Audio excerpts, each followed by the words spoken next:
صدقہ ہے. فرمایا ہم صدقہ نہیں لیتے.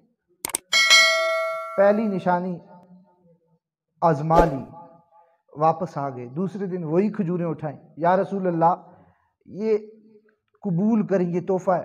فرمایا اچھا تحفہ ہم قبول کر لیتے ہیں. صحابہ میں بانٹ دو, کھجوریں کھا لی. اب سلیمان فارسی کہتے ہیں کہ تیسری نشانی یہ تھی کہ مہر نبوت تک نہیں تھی, وہ دیکھنی تھی کہ دونوں کندھوں کے درمیان ہے یا نہیں. کہتے ہیں جب پہلے ہی گیا تو میں نے چہرہ دیکھا تو میں نے کہا یہ چہرہ جھوٹا ہو ہی نہیں سکتا. تو کہتے ہیں کہ جنت البقیع میں ایک جنازہ پڑھانا تھا آقا علیہ الصلوۃ والسلام نے, تو انتظار فرما رہے تھے. تو میں قریب ہوا اور میں آقا علیہ الصلوۃ والسلام کے ارد گرد چکر لگانے لگ پڑا. بھائی دیکھنا ہے مہر نبوت ہے یا نہیں ہے. تو فرماتے ہیں کہ خود ہی آقا علیہ الصلوۃ والسلام نے فرمایا کہ سلیمان قمیض اٹھائی, جبہ اٹھایا, فرمایا یہ دیکھ لو, مہر نبوت بھی دیکھ لو, تیسری نشانی بھی دیکھ لو. کہتے ہیں میں کلمہ پڑھا, مسلمان ہو گیا اور آقا علیہ الصلوۃ والسلام کی بارگاہ میں آنے لگ پڑا.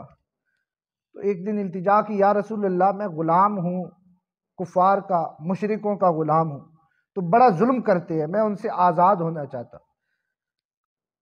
فرمایا اچھا ان سے جاؤ پوچھو وہ کیا معاوضہ لیں گے تجھے آزاد کرنے کا. تو سلیمان فارسی نے پوچھا تو انہوں نے کہا معاوضہ ایسا رکھا جائے کہ جو نہ کوئی دے سکے اور نہ کوئی اسے آزاد کرا سکے.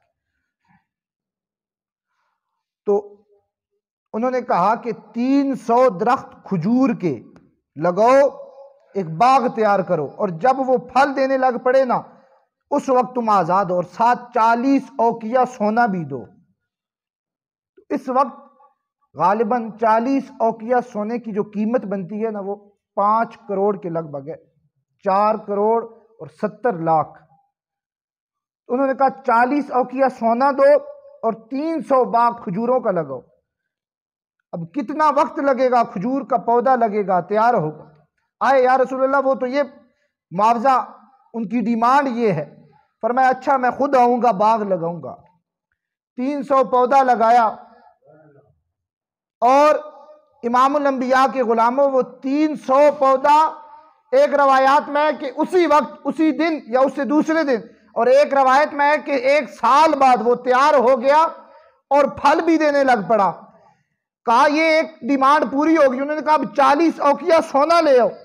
سلیمان فارسی کہتے ہیں کہ میں آقا علیہ الصلوۃ والسلام کی بارگاہ میں بیٹھا تھا, ایک شخص آیا, اس نے تھوڑا سا سونا دیا, پیش کیا بارگاہ مصطفیٰ میں. تو بارگاہ مصطفیٰ میں وہ پیش کر کے چلا گیا. امام الانبیاء نے فرمایا کہ اے سلیمان یہ سونا لے جا. میں نے کہا یا رسول اللہ یہ 40 اوقیہ نہیں بنے گا, یہ تو بہت کم ہے. فرمایا تو دیکھ نہیں رہا, نبوت کے ہاتھوں سے سلیمان کو مل رہا ہے, جا تو ان کو دے پیش کر. سلیمان فارسی کہتے ہیں وہ تھوڑا سا سونا جب میں نے اپنے اس مالک کی بارگاہ میں پیش کیا, کہا یہ باغ تیار ہے, یہ 40 اوقیہ سونا. اس نے وزن کیا, کہتے ہیں 40 اوقیہ سونا پورا تھا.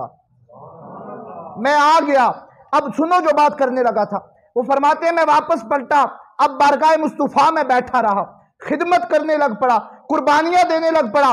وَاسْمَعُوا وَأَطِیعُوا, اس کے قرآن کی نص کے مطابق فرما برداری کرنے لگ پڑا. اب وہی سلیمان امام الانبیاء نے مدائن بھیج دیا, یا اس کے بعد کہتے ہیں میں مدائن چلا گیا, گورنر بن گیا, وہی سلیمان فارسی جو غلام تھا. اب حال یہ ہوا کہ جب مدائن گئے نا انہوں نے دعوت کی. وَاسْمَعُوا وَأَطِیعُوا جو عرض کر رہا تھا, انہوں نے سارے امراء کو بلایا, کہا دعوت کی جائے. تو جب دعوت کی گئی تو امام الانبیاء کا وہ غلام سلیمان فارسی جو مدائن کا گورنر بن کے گیا تھا نا وہ بھی بیٹھے تھے. اور اتفاق یہ ہوا کہ لقمہ توڑا, کھانے لگے, منہ کے قریب آیا تو لقمہ گر گیا. نیچے سے اٹھایا پھر کھانے لگے نا, تو جب منہ کے قریب کیا نا تو ساتھ جو بیٹھا تھا نا امیر, اس نے روک لیا. اس نے کہا یہ تو بڑی آکورڈ سمجھا جاتا ہے, یہ بری عادت سمجھی جاتی ہے کہ نیچے سے کھانا اٹھا کے کھا لینا. لہٰذا آپ گورنر بن کے آئے ہیں مدائن کے, آپ یہ حرکت نہ کریں, آپ اس لقمے کو رکھ دیں نیچے. فرمانے لگے ادرک سنت حبیبی لہؤلاء الحمقاء, او سن امیر میں ان احمقوں کی وجہ سے یار کی ادا چھوڑ دوں. یار نے بتایا تھا جو نیچے گر جائے اسے اٹھا کے کھا لیا کرو, میں ادا یہ بھی نہیں چھوڑوں گا, میں اسی کھانے کو کھاؤں گا. اور ایک وقت آیا کہ اسی سلیمان کے مہمان آ گئے، گھر میں کھانے کے لیے کچھ نہیں ہے، وہ سلیمان جا رہا ہے، سلیمان جنگل میں جا رہا ہے، ہرنیاں اور پرندے اڑ رہے ہیں، کہنے لگے کہ میرے مہمان آ رہے ہیں، میرے پاس ہے کچھ بھی نہیں، ایک ہرنی آ جائے اور کچھ 10-12 پرندے آ جائیں میرے پاس۔ تو روایات میں آتا ہے کہ سلیمان فارسی کی یہ کہنے کی دیر تھی، ایک ہرنی واپس پلٹ آئی اور پرندے سلیمان فارسی کے پاس آ گئے، کہنے لگے آپ نے تو غلامی کا حق ادا کر دیا ہے، جو ان کا غلام ہے ہم ان کے بھی فرما بردار ہیں۔ تو آج ہمارے بیٹے ہماری بات نہیں مانتے، وہاں جانور بات مان رہے ہیں اور پرندے بات مان رہے ہیں۔ کبھی سوچا کہ خون ہمارا، نسل ہماری، اور بات ہماری نہیں مانتے؟ کیوں؟ کیونکہ ہم نے ان کی نہیں مانی، تو بیٹوں نے ہماری فرما برداری چھوڑ دی۔